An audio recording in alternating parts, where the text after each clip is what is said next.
Boa tarde, pessoal. Hoje são dia 13 de junho, 5h34. Aqui nós estamos queimando aqui a fogueira do Santo Antônio. Fogueira aqui de Santo Antônio, que hoje é aniversário da patroa. Aqui o seu Zé aí, ó, trazendo as coivaras. Nossa, diz aí, eu. Tá bom demais. Essa aqui é de São João.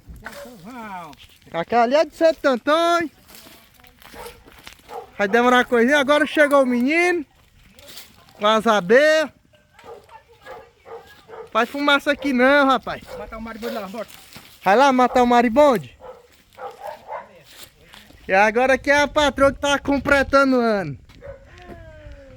Diz aí, patroa. E aí? Dizer o quê? Diz aí o que a senhora diz aí pra este ano que a senhora tá completando. O que a senhora tem a dizer? Só saúde, pedir saúde e só isso. E o que mais? E saúde e paz. E a senhora ganhou o quê? Mataram menos um bode, menos um... Ah, nada, seu Zé não me deu nem um queijo. Cadê meu queijo? Vai buscar meu queijo? Ah, vai buscar meu queijo, meu queijo. Ah, a patroa vai ganhar menos ovos hoje? Vai ganhar nem um ovo. Ih, rapaz, desse jeito tá ruim. Tá ruim. Buscar lá meus queijos. Será que? E aí, o leite? Que o leite. Ixi. Ele só dá pros outros. Amanhã que eu vou fazer outro bolãozinho. Bolãozinho dois dias. Raimundo Brau! O que é que o senhor tem a dizer aí de Santo Antônio? É dia de Santo Antônio hoje.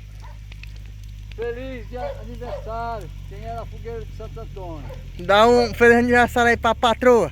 Feliz aniversário, patroa. Que Deus te proteja.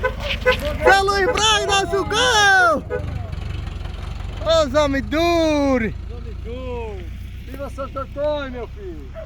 Ô, Santo Antônio! Dá um salve aí pra Santo Antônio, Raimundo Brau. Santo Antônio, salve Santo Antônio. O santo dos casamenteiros. Será que ele vai casar o seu Zé?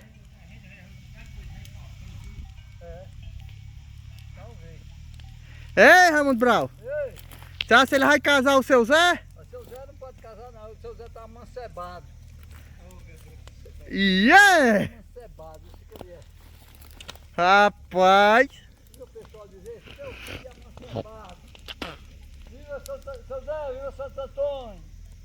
O santo dos casamenteiros. É a fogueira de Santo Antônio, mano. Porra, é isso aí, pessoal. Dá um like aí, viu? Se inscreve aí no canal. E aí é o feliz dia de Santo Antônio, viu? É o santo casamenteiro. Arranjar um casamento bom pro nosso colaborador aqui, seu Zé. E pra mim, se Deus quiser. Valeu!